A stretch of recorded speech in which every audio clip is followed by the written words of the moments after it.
Hey, it's Carly. I thought that today I would try to do a video about how we found out that we were pregnant with our son Levi.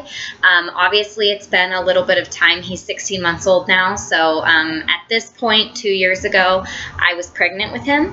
So, but I really want to record it and have it for posterity's sake. And so I wanted to do it before later down the road I go, oh, I really wish I had recorded it. So also I really just want to try to get in front of the camera and try to talk a little bit rather than I usually have a ton of stuff written out, and I kind of wrote out my points to organize my thoughts, but I'm trying to do more just talk rather than try to like recite what I have written already, so that I can get a little bit more comfortable in front of the camera and just kind of be myself a little bit more.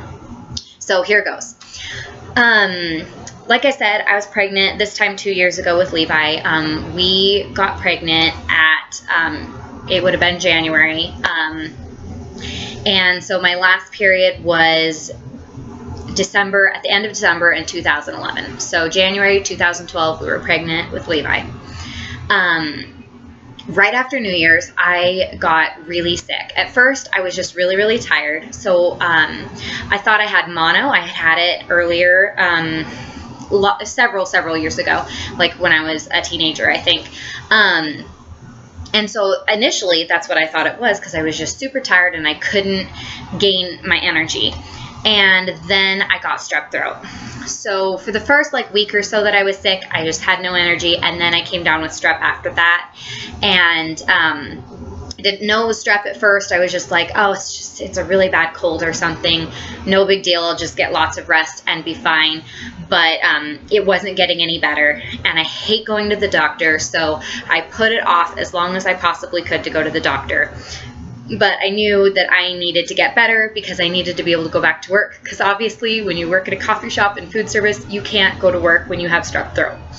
So I went to the doctor, and I just went to an urgent care because we didn't have insurance at the time. And obviously I realize it's urgent care, like you can't expect it to be as personal as having your own doctor who knows you and cares about you.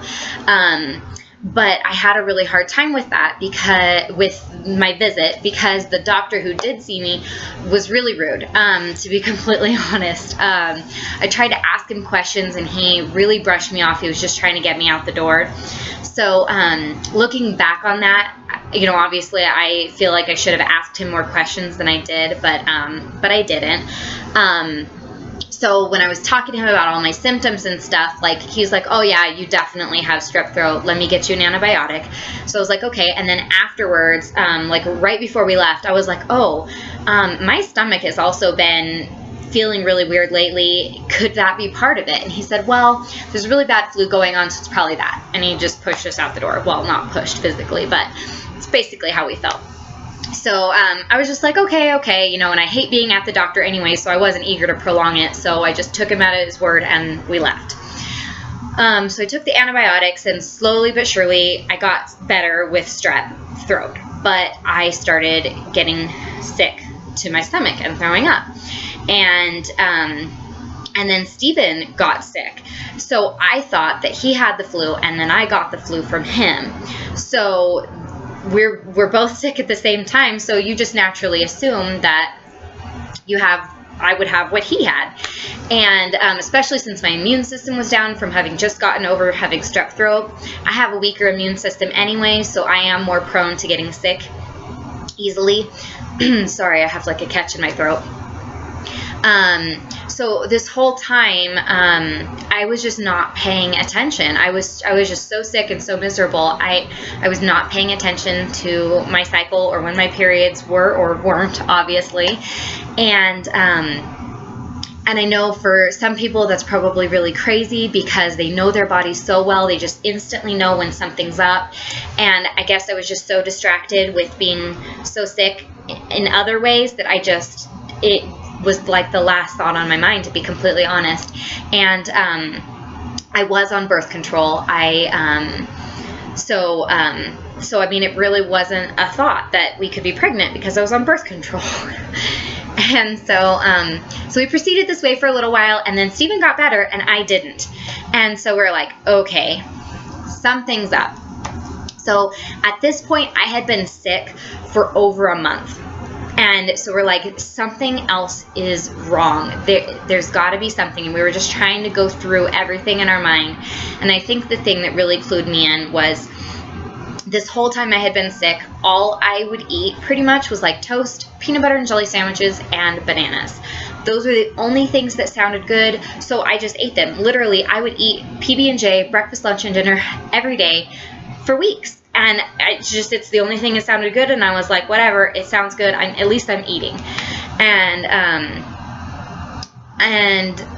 So I was eating those things, and that was it. And maybe I ate a couple of things here and there, but one day Stephen was like, let's try to eat something else, maybe get some veggies in our system.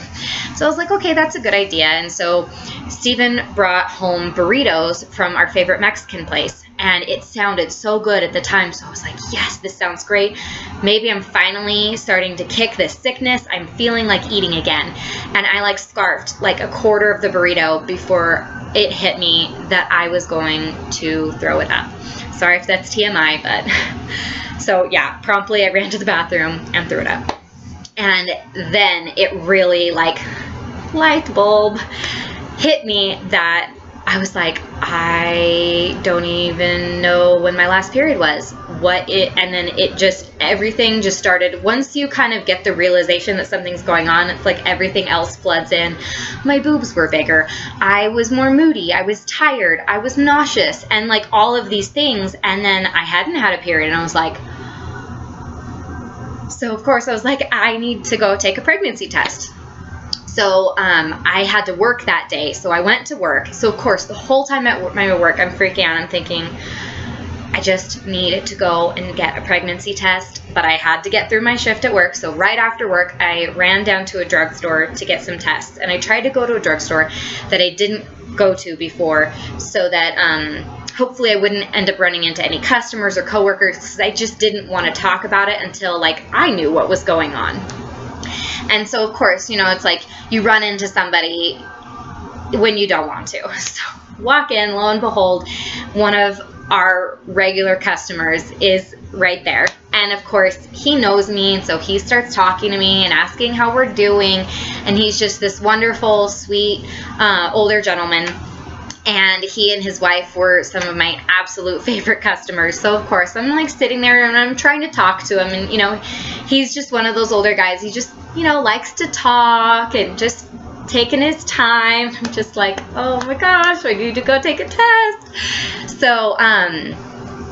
So he goes and he's like leaving. So I run to the back to get a test. And then I'm like, oh, I don't even have my wallet. So I run back out to the car, and of course he's actually still at the register. And so I run out to my car, and I'm like super distracted, obviously. So I just open my wallet and I pull out some cash and I run back in. And he's like, oh, wait, I have something to give you. And so he goes to his car, and he had like Jolly Ranchers or something. And obviously I know that sounds kind of weird, like an older gentleman giving me Jolly Ranchers. He's like not creepy at all. Super, super sweet guy. Like wonderful, wonderful person. So I don't want anybody to get the wrong impression. Sorry, sidetrack. Back on. Finally, he leaves. After like a couple minutes of conversing with him, he leaves. So I run inside and I go and I get the test, and I get up to the line and I get to the register, and I realize I only grabbed a $5 bill. And the test, like the only ones they had were like $15. So it's like, oh my gosh. So of course, I set it down and I'm like, sorry, I don't have enough money. I run back outside. The poor guy at the register, because I think the girl in front of me was buying feminine products too. And he was like, I think he was like 16 years old. That poor kid, he was probably totally appalled that day because of all, and like I'm like running back and forth. And so I finally go out and I get enough cash and I come back in and I pay for it. And he's just looking at me like, this lady's crazy. But anyways, I got the test and I got home and took the test, and like I couldn't even look at it. I handed it to Stephen. I was like, you're gonna have to tell me. I can't look at it. I don't know. And so he looks at it, and then all he does is he just shows me. And sure enough, it was positive. And we were like, what? Like, even after everything, we were still shocked because, you know, it's the realization that you could be, and then the definitely are. And I was like, I got to take another test. So I went and I took another test, and that one came back positive also. And so we just both started laughing and crying at the same time. And Stephen was like, well, I guess we're having a baby. So I was like, I guess so. So the next day I went to Planned Parenthood and I had them do a test just to make sure that mine weren't like faulty somehow. Just wanted to triple check. So yes, we were pregnant. So after that, I started putting in calls to doctors' offices to try to find a doctor. And I knew obviously that I had to be far enough along where they needed to get me in sooner rather than later so we could figure out how far along I was, because I had slightly irregular periods before. And so I wasn't 100% sure when my last period had been. So, and all the doctor's offices were super rude because I didn't know when my last period was. Well, finally I got a doctor's office. They were nice, and they scheduled me for an appointment the following week. We met our doctor, loved him. He was wonderful, super nice to Stephen, just like one of those people that you can instantly relax with, which is saying something for a doctor that has to examine womanly parts and stuff. For you to feel comfortable is such a huge thing. He was incredible. We loved him. I know I said that like 5 times. So he's like, well, why don't we just go ahead and take an ultrasound since you're not sure, and then we can determine by how big the baby is that, you know, whether or not, like, how far along you are. And so we did an ultrasound, and it turned out that we were thinking like 9 or 10 weeks, and it turned out that we were 13 weeks. So when I took the test, I was 12 weeks pregnant. And we're just like, how did we miss it for that long that I was pregnant? So we found out at the end of the first trimester that we were pregnant. We missed the entire first trimester. So we were just completely shocked. And like, don't get me wrong, we were still super excited and super happy, but we were just in so much shock, and we're such planners, and I'm a bit of a control freak, so I like to know what's going on. And we obviously were not in control of that situation. So it just took us a little while to like warm up to the idea and be like, okay, we're gonna have a baby, we're gonna be parents, you know. And we missed the whole first trimester, so it just seemed like such a rushed process after that it was a little bit overwhelming for us. But we did get excited. I mean, we were both so excited when we saw our baby and heard his heartbeat, and you know, we both were tearing. Like, I cried, he was tearing up. He maybe didn't want me to mention that, but he was tearing up. He was super excited. We both just were super excited to have a baby. We were just not in the place that we thought we were going to be financially. We thought that we were both going to be done with school before we started having kids. So it just shifted everything that we planned for our lives for the next few years. So it was a little bit of an adjustment, but we could not imagine our lives without Levi now. Like, it is just, we look back and we don't know how we existed without him. And so it's just such an amazing thing to look back over the journey of learning that you're going to be a mom or a dad, and that the things that go through your mind, and how much you grow and change when you're pregnant, and then how much you grow and change when they're here. And so it was a crazy roller coaster ride to find out that we were pregnant. And then after that, it even continued for the remainder of the pregnancy. Was just crazy, crazy busy. So right at the end of May, Stephen graduated, and he didn't completely graduate. He finished all but one class. So he was basically done. He got a new job. And the job, he had to commute like 45 minutes away for his work. And the place that he was working at was not a stable place at all. The bosses were crazy. I'm not just saying that. They would literally, if something bad happened, they would walk into a room and start screaming at people and fire someone. Like, there was no leeway. There was no room for error. You screwed up, you were getting fired.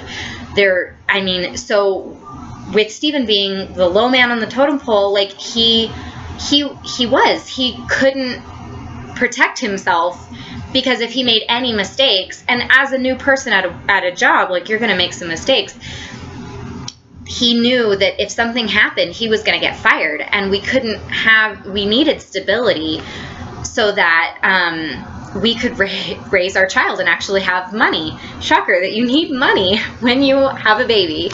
So I continued to work full time, and I slowed down closer to, I think I was 7 months, and I started to cut back on my hours just a little bit because I was starting to get so tired. But I was still working mostly full time for the majority of my pregnancy.